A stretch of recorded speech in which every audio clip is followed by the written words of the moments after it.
Pregnancy woman கண்டிப்பாக சாப்பிடக்கூடிய முருங்கைக்கீரை தான் நம்ம பார்க்க போகிறோம். முருங்கைக்கீரை கடையில் எப்படி செய்கிறதுன்னு நம்ம பார்க்கலாம். முருங்கைக்கீரையை எடுத்துக்கோங்க. அதை காம்போட அந்த சின்ன சின்ன காம்போடையே உருகிக்கோங்க. அதுக்கப்புறம் பருப்பு கொஞ்சம் பாசிப்பருப்பு அது கூட கொஞ்சம் தண்ணி சேர்த்து வேக வச்சுக்கோங்க. வேக வச்சுட்டு அது கூட வெங்காயம், தக்காளி, ஜீரகம், மஞ்சத்தூள், பூண்டு இதெல்லாம் போட்டு வேக வச்சுக்கோங்க.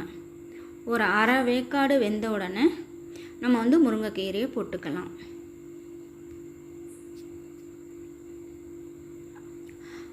முருங்கைக்கீரையை போட்டு ஒரு நல்லா வேக விடுங்க. அது மூடி போடக்கூடாது. கீரையை பொறுத்த வரைக்கும் மூடி போடாமல் தான் நம்ம வேக வைக்கணும்.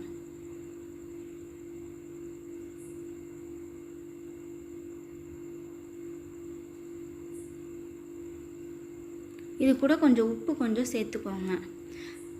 இந்த ஸ்டேஜில் வந்த உடனே நம்ம அடுப்பை ஆஃப் பண்ணிவிட்டு நம்ம ஆற வச்சிடலாம். ஆற வச்சுட்டு மிக்சியில் போட்டு நம்ம அரைச்சி எடுத்துக்கலாம். நம்ம முருங்கைக்கீரையை நம்ம மற்ற வச்சு கடைய முடியாது. அதுக்காக நம்ம மிக்சியில் போட்டு அரைச்சி எடுத்துக்கிறோம். இதுக்கு ஒரு தாளிப்பு கொடுக்கணும். நம்ம வெறும் கடுகு, வரமிளகா இதை மட்டும் போட்டு தாளித்தாலே போதும். தாளிச்சிட்டு நம்ம அந்த கீரை அரைச்சி வச்சதையும் ஊற்றி லைட்டாக அப்படி வதக்கிட்டு, ரொம்ப வதக்க வேணாம், சும்மா போட்டு வதக்கிட்டோன்னா நம்ம முருங்கைக்கீரை கடையில் ரெடி ஆயிரும்.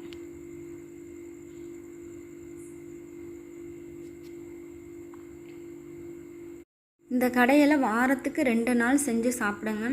நல்லா உடம்பு ஸ்ட்ரென்த்தாக